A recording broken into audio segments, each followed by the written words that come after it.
Kalian tahu? Kemarin di Polda Metro Jaya yang bernama Ahmad Kozinudin dilarang masuk. Gak tahu karena apa ya. Kita lihat. Rustam Effendi dan Hazinuddin dicegah masuk oleh petugas. Momen ini pun memicu perhatian publik. Suruh nih, kelakuan penyidik nih. Saya mau dari sini. Saya dari tadi. Ya, baik Pak Kapolda, ini pelayanannya buruk sekali Pak Kapolda. Kami komplain. Kami mau memenuhi panggilan ahli untuk kami harapkan didampingi. Sekarang kami tidak bisa masuk. Bagaimana dengan ahli kami nanti? Ya. Padahal ada akses, ada penjaga, kecuali kami orang yang mau merampok nggak ketahuan gitu. Ini institusi kepolisian dibayar oleh pajak rakyat, pelayanannya harus baik pada rakyat, bukan membuat susah di Pemprov. Saya aja pengacara di Pemprov kayak gini, bagaimana dengan rakyat biasa? Seperti ini pelayanan Polda. Kakak Polda saya komplain, Kakak Polda saya komplain. Kami rakyat membayar pajak. Pelayanan polisi itu adalah memberikan perlindungan, pelayanan yang paling baik. Lihat deh, suruh nih, kelakuan penyidik nih. Saya mau dari sini. Suasana jadi tegang. Nggak boleh gitulah Bapak penyidik. Bapak penyidik nih harus melakukan pelayanan yang terbaik. Kalaupun kayak gitu modelnya Pak, layani dengan baik Pak. Jangan pandang bulu Pak. Mau panjang mau pendek bulunya Pak, yang penting Pak berikan pelayanan yang terbaik. Jangan gara-gara Refli Harun lebih ganteng dari dia, Refli Harun Bapak bisa persilakan masuk, dia nggak boleh. Gak boleh gitu Pak. Bapak mandang muka namanya. Jangan gara-gara si Ahmad Kozinudin ini nampaknya nggak lebih ganteng daripada Refli Harun nggak boleh masuk. Gak boleh gitu Pak. Semua orang itu Pak sama di mata hukum. Mau kaya, mau miskin, mau orang besar, mau orang kecil, mau ganteng, mau jelek. Itu di mata hukum harus sama Pak. Dan berhak mendapatkan pelayanan daripada kepolisian, baik itu di Polsek, Polres, Polda, dan juga di Mabes Polri Pak. Lah, udah dilaporin kan sama Pak Kapolda sama Kapolri kan? Bayangkan loh, ya model si Ahmad Kozinudin udah sama kayak Fritz Alorboy. Gara-gara diminta parkir 4.000, merepek-merepek dia. Baru 2 menit masuk sudah dikenakan 4.000. Ini adalah permainan kotor, permainan busuk parkiran di Polda Metro Jaya. Tertib model oknum parkir model begini nih. Kasih tahu Bapak Kapolda, kenapa kamu sembunyi? Baru masuk 2 menit diminta 4.000. Nah bagaimana dengan rakyat kecil yang berjam-jam di sini? Kalian parkir bikin susah. Telepon tuh pimpinan kalian. Iya kan? Lagian ini Pak Ahmad Kozinudin, kalau misalnya ada permasalahan, ya diomongin secara kekeluargaan. Kan begitu, omongin dengan baik-baik. Atau juga bapak-bapak yang ada di di Polda Metro Jaya itu baik-baik kok semuanya. Kenapa Bapak dilarang masuk? Itu artinya mereka menganggap Bapak tidak berkepentingan. Makanya dilarang masuk.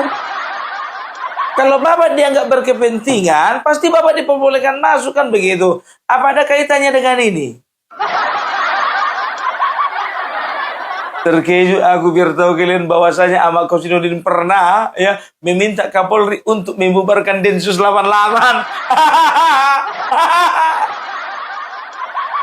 Densus 88 anti teror. Dia minta untuk dibubarkan. Tahun berapa itu ya? 2022 kalau nggak salah itu. 2022 bayangkan kalian ya. Seorang Ahmad Kozinudin dengan berani meminta Densus 88 untuk segera dibubarkan. Siapa lo? HTI. Ya memang betul kan? HTI kan? Aduh Ahmad Kozinudin. Ya mudah-mudahan gak ada hubungannya ya. Mana tahu ini Bapak penyidik melihat historinya. Gawat rupanya kawan ini. Sedangkan Densus 88 anti teror ya, ini minta dibubarkan, apalagi Polda Metro Jaya. Aduh, mudah-mudahan enggak.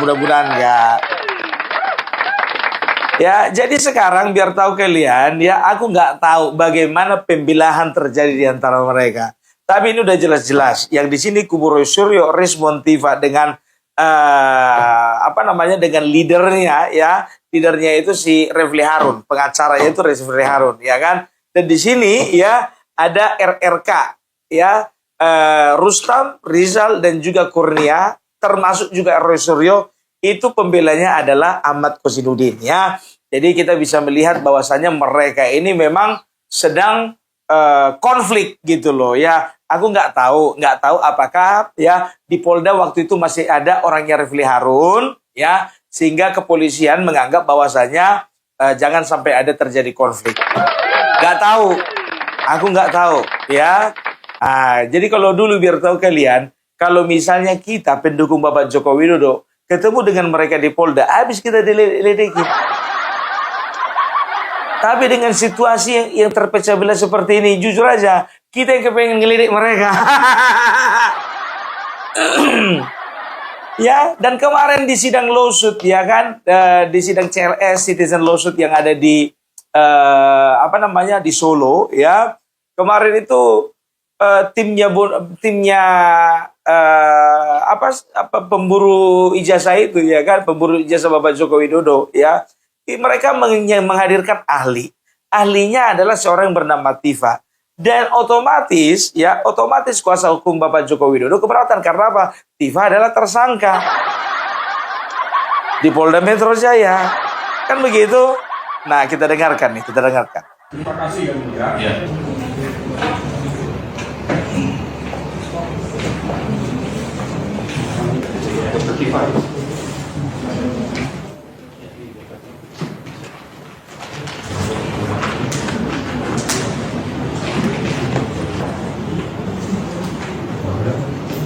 Nama lengkap Bapak siapa? Nama lengkap? Boleh tulis segala ya? Dokter Bonatua Silaturahmi SSI. Dan apa yang saya cermati di dalam laporan polisi nomor LP /B /2831 Roma 4 2005 SPKT Polda Metro Jaya 30 April 2025 atas nama pelapor Joko Widodo dalam hal interviu 1 yang bersangkutan ini oleh penyidik Polda Metro Jaya telah ditetapkan sebagai tersangka, mengingat perkara tersebut ada kaitannya dengan pokok perkara di dalam sengketa gugatan CLS yang diperiksa Majelis Hakim, maka kami menyatakan keberatan. Terima kasih yang mulia. Ya. Sedangkan untuk Saudara Bonatua kami tidak mempersoalkan. Ya, jadi udah ketahuan ya kalau ya grup mereka ini sebetulnya menghadirkan si Tifa ini adalah dengan maksud ingin mengaburkan gitu loh ya, ingin mengaburkan apa yang terjadi di dalam persidangan ya, karena walaupun Bapak Joko Widodo ya kuasa hukumnya keberatan, tapi tetap tetap dijadikan ahli. Tapi kita nggak bisa salahkan ya, itu tergantung daripada persidangan ya. Kalau persidangan melihat bahwasanya itu diperbolehkan ya mau nggak mau gitu. Cuman kadang-kadang agak aneh gitu. Karena apa ya? Karena Tifa di dalam ya persidangan ya dia mengatakan bahwasanya ya dia itu adalah seorang ahli ya. Dia itu seorang ahli multilinier. Multilinier artinya multilinier itu pokoknya dalam segala bidang bisa ahli dia. Ahli ini ya. Dan juga biar tahu kalian ya, kenapa ya kuasa hukum Bapak Joko Widodo sangat keberatan dengan ya Tifa dijadikan ahli ya. Karena apa? Karena Tifa itu ya ada kaitannya dengan kasus tersebut sebagai seorang tersangka. Kalau Tifa nggak jadi tersangka, sama seperti Bonatua Silalai, itu nggak jadi masalah. Dan tahu nggak kalian ya, Tifa ini mengaku-ngaku ahli. Dimanapun dia ini mengaku ahli. Di persidangan kemarin dia mengaku ahli sudah 25 tahun. Ya, tapi di tempat yang lain dia mengaku ahli 35 tahun. Ini dia buktinya, dengarkan ini ya. Nah, kalau susah sih kalau kita sebagai saintis yang sudah puluhan tahun ya, saya 35 tahun jadi saintis, kemudian yang ini sudah menjadi peneliti sejak sekitar 25 tahun yang lalu. Ya. Multilinear ilmu saya. Jadi bukan Yang mana yang betul? 35 tahun atau 25 tahun? Sama kayak Roy Suryo mengatakan bahwasanya dia sudah 45 tahun menjadi seorang ahli. Ahli foto dia 45 tahun. Dihitung-hitung dikurangi 45 tahun. Umurnya masih 15 tahun udah jadi tukang foto dia. Aduh, tiba. Ya, sekarang begini ya. Mereka mengatakan diri mereka sebagai peneliti. Kalau kita tahu bahwasanya peneliti itu ya ada satu objek. Objek penelitiannya A, B, C, D kan begitu. Nah, tujuan daripada mereka meneliti itu adalah untuk perkembangan ilmu pengetahuan. Kebanyakan seperti itu, kan begitu ya. Dan perkembangan ilmu pengetahuan itu digunakan untuk apa? Kesehatan kah, peternakan kah, perikanan kah, pertanian kah, teknologi kah, segala macam kan begitu. Nah, sampai sekarang yang namanya TIPA ya, sekarang yang namanya TIPA, coba aku tanya dulu sama kalian, apa sumbangsinya terhadap dunia kesehatan? Aku nanya. Contoh yang paling nyata ya, yang paling nyata itu contoh katakanlah Dokter Terawan kan begitu. Dia itu ya, beliau menemukan sebuah cara bagaimana caranya untuk ya menyembuhkan seseorang dari stroke tanpa melalui proses operasi kan begitu. Nah, itu baru namanya peneliti. Kan begitu di bidang kesehatan, ya kan? Setelah itu siapa lagi? Contoh katakanlah misalnya Kak Seto. Kak Seto itu peneliti. Ya, peneliti apa?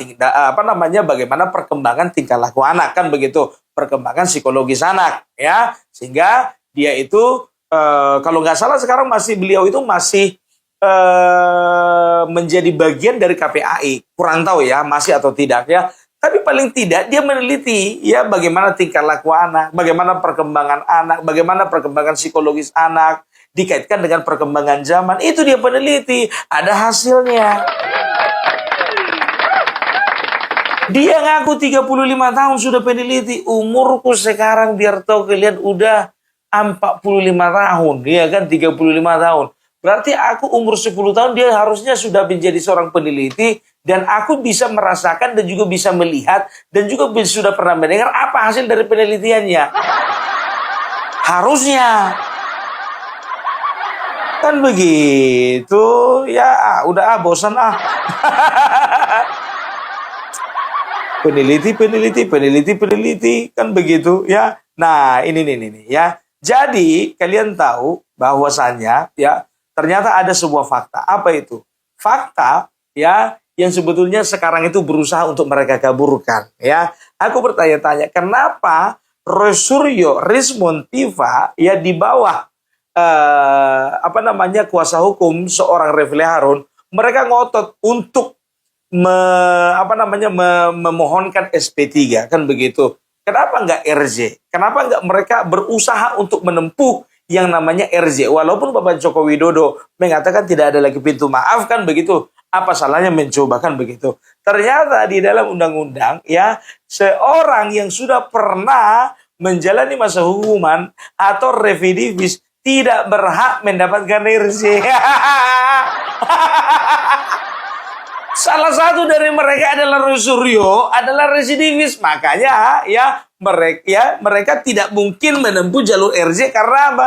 Karena salah satu dari mereka itu residivis, mantan narapidana. Oh, ternyata begitu toh.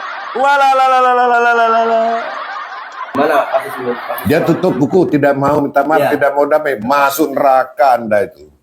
Orang yang meminta maaf aja belum tentu dimaafkan. Ini nggak minta maaf mau dimaafkan, kebalik-balik. Pak Jokowi jangan mau. Dan negarawannya Pak Jokowi, moralitasnya Pak Jokowi itu hebat. Itu yang nggak Anda hargai. Gitu loh, nyalain aja kan. Dan saya minta kepada hakim supaya divonis seringan-ringannya. Coba, hebat nggak? Coba berdebat sama saya kapan? saya hadapin. Mau dia terbuka, tertutup, ya Mas Roy, kita berdebat hukum. Anda siapa, saya siapa.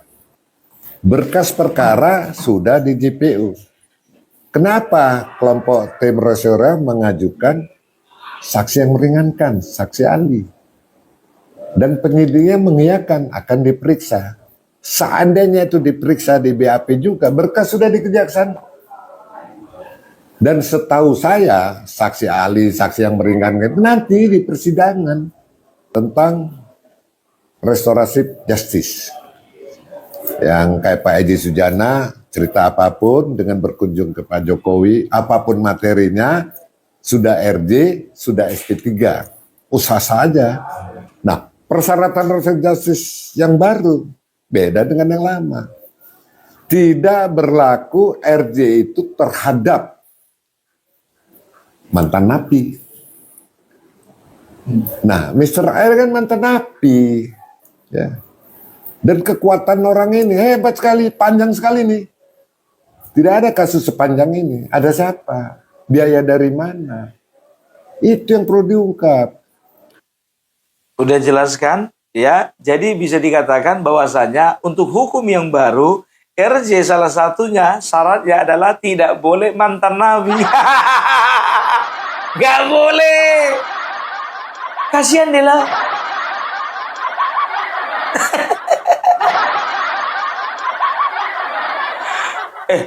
Pung, Egy Sujana kayak mana, Pung? Pernah juga dia itu di penjara. Sekarang begini, dia kemarin itu mengajukan RJ-nya kapan? Ini hukum yang baru berlaku 2 Januari 2026. Udah terlambat. Makanya oleh karena tidak ada lagi jalan, ya, udah mentok nih, ya kan? Mau dibilang katanya dia minta maaf semaaf-maafnya, dia sampai sujud, sembah, syukur, mencium kaki Bapak Joko Widodo, ya, udah nggak bisa lagi sih.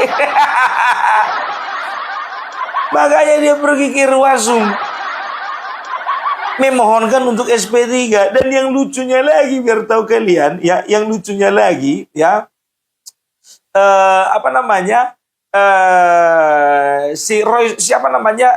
Roy Suryo ini, ya, Roy Suryo ini, ya, bersama dengan timnya mengajukan permohonan ke MK untuk membatalkan 310 311, ya, di mana pasal tersebut, ya, sangat membebani mereka, ya. Tapi dengan pasal yang tersebut, pasal yang sama juga, mereka melaporkan Egy Sujana. Bayangkan kalian, dengan pasal yang sama, mereka laporkan Egy Sujana. Ini kan udah sengkle ini. Ini dia.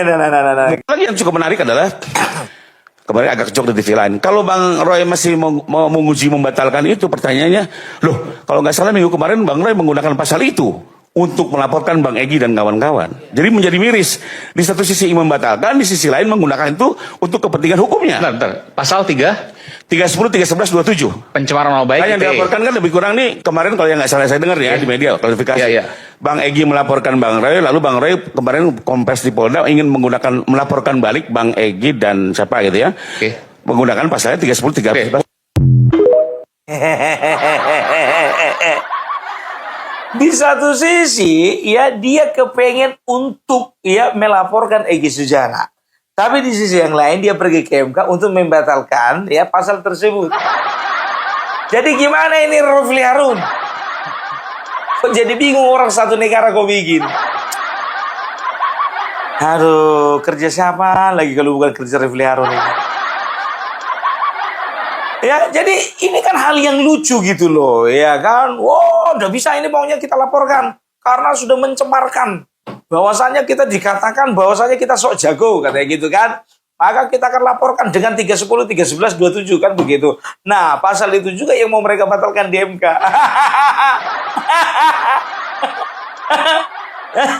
Aduh memang ya. Pelupuk